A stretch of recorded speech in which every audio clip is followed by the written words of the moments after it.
So now I know what you're thinking. Okay, I understand it's real stuff, but the events, the historical stuff, did that actually happen? Did it really actually happen? Because I'm just not sure. There's some weird stuff in there. Well, for Christians and for believers, one of the most exciting avenues we have of proving the historical accuracy of this Bible is archaeology. Like on a daily and a weekly basis, like they just find so much stuff that's like, whoa, that was in the Bible and it actually is being held in my hand right now. For like the first 1900 years of archaeological digging after Christ died, we didn't find a whole lot. But within the last 100 years, we have found so much archaeological evidence that proves that this book actually happened. And I just want to quickly go through some of them. One of the things that critics would always say for thousands of years were that there was these people in the Old Testament that we used to hear about called the Hittites, but nobody could ever find them. We're like, they don't exist. Well, in 1906, this guy Hugh Winkler was excavating around in central Turkey, and he actually found this huge capital that turned out to be the capital of the Hittite Empire that ran through like Asia Minor and Syria. And I think we even have a picture of this Hittite capital like that they actually found. Wouldn't you hate to be like one of those expert guys? No, that's right. Oh yeah? Well, what about that guy Pontius Pilate? We can't find anything. That guy didn't actually exist. Oh, yeah. Well, here they are, digging around making sandcastles in the desert, and all of a sudden, they find this big block of stone, and on it, it's inscribed, Pontius Pilate. And again, these people would have went, crap. And so they were, okay, what about this Caiaphas guy? He was the high priest who tried Jesus. He didn't exist. Yes. So here there's these construction workers in 1990, and they're like making way for new like apartment buildings and high-rises and falafel houses and all this stuff. And as they're digging around, they find this ossuary, which is like a Jewish burial box for a dead body. And on it, it says, Caiaphas, high priest. Crap! Like they had to be getting so frustrated, right?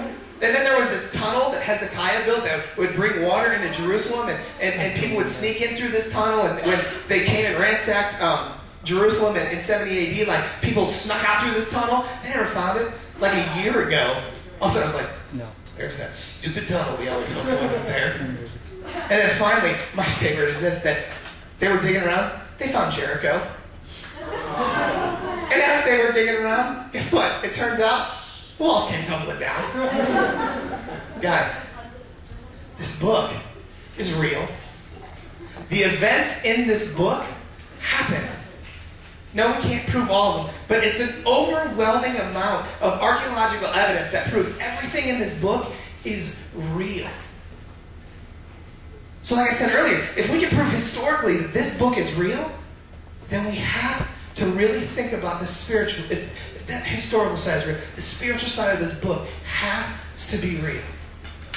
So I want to take a look then at Jesus then. Like, was Jesus like just this mere man? Was he just this teacher, or was he really the Son of God? Was the Bible really not lying? Was it really real? Well, for me, like one of the more awesome ways to think is prophecy. There's so much prophecy in the Old Testament that has been fulfilled, and it would take weeks and weeks and weeks for us to just to see them all and see how they were fulfilled and things like that, right? Well, specifically, I want to look at these prophecies that Jesus fulfilled. Some people tell you there was like 200 prophecies, and some people say 30. I've heard 48, but there's all these different numbers. But there's this whole huge amount of prophecies that were in the Old Testament that Jesus fulfilled, right? I'm just going to run through a couple of them. It said that in Jeremiah, he said that whoever the Messiah would need to be a descendant of David. In Isaiah, it said they needed to be the heir to the throne of David. In Micah, it said it had to be born in Bethlehem. And in Isaiah, to be born of a virgin. On and on. There's all these prophecies, right? Well, there was this guy. His name was Peter Stoner. Okay, he's this mathematician dude, right? So he got together with his group of mathematics, and they decided, let's figure out what would be the odds of one person fulfilling like 8 of these prophecies. Like, is it possible? And like, what would the odds be, right? So they put everything in their computer, right? And it spits out this number, okay? And Peter Stoner came out and said that for one person to fulfill 8 of the prophecies that were in the Old Testament perfectly, exactly like Jesus did, they would have a 1 in 10 to the 17th power chance of fulfilling 8 of those. So that's 1 with 17 zeros behind it. That would be the chances of one person. Let me try to illustrate for you. Peter Starr came out and said, okay, that's a huge number for you to wrap your mind around, right? So this is what I want you to think of in your head. Get a whole ton of like silver dollars. And begin laying those silver dollars on the face of Texas until you're about 2 feet deep over the entire face of Texas with silver dollars. Now take one of those silver dollars, put a big black X on it, throw it out the middle, mix it all around.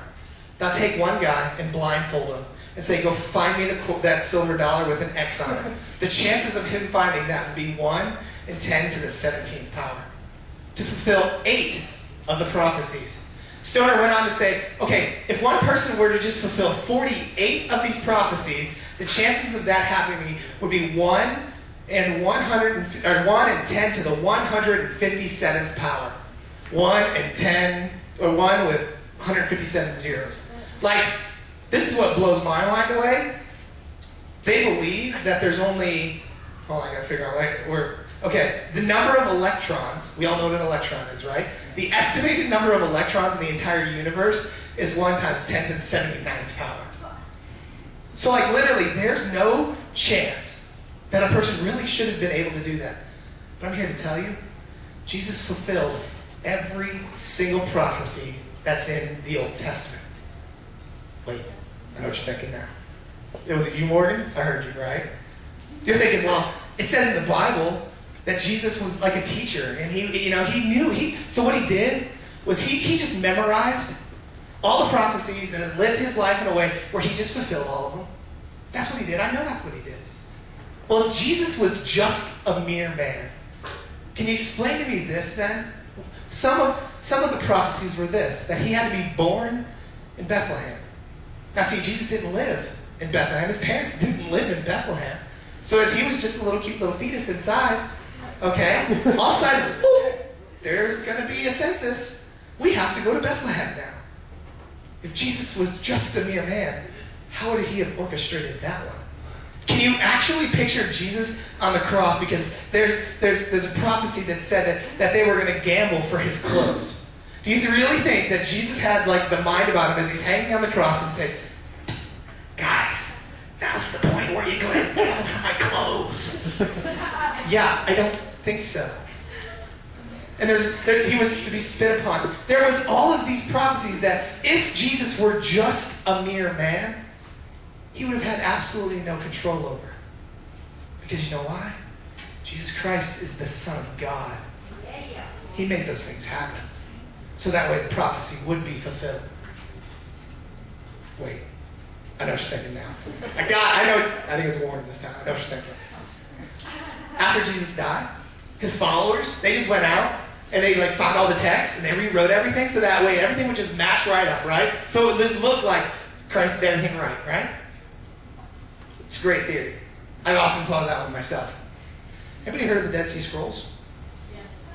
So there was these dudes, and they're in this place called Qumran, and they're like tossing rocks in this cave, and all of a sudden they hear, Turns out there's these like clay jars in there, and inside these clay jars there's like all these bits of manuscripts, and they actually find the entire book of Isaiah, right?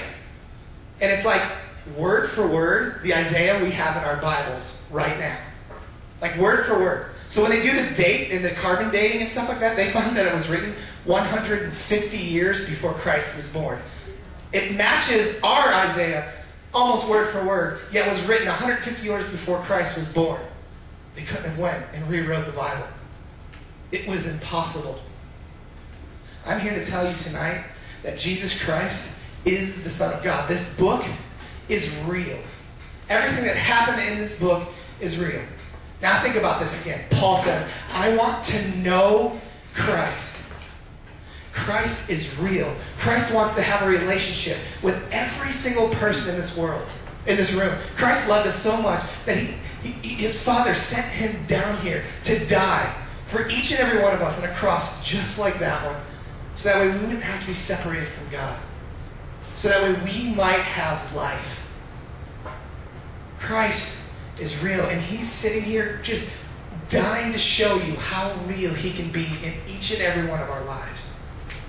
Don't let anybody ever tell you this is a bunch of nonsense, because it's not. It is so real. So maybe tonight, maybe you've been a believer for a long time, but you've kind of like taken it for granted that the creator of the universe wants to be your friend.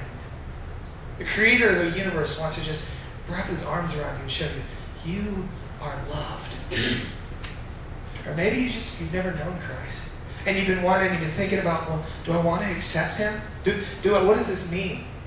But you've kind of just, is it really real? Well, I hope tonight you can see Christ is real. He's as real now as he was when he walked on this earth. And he's here.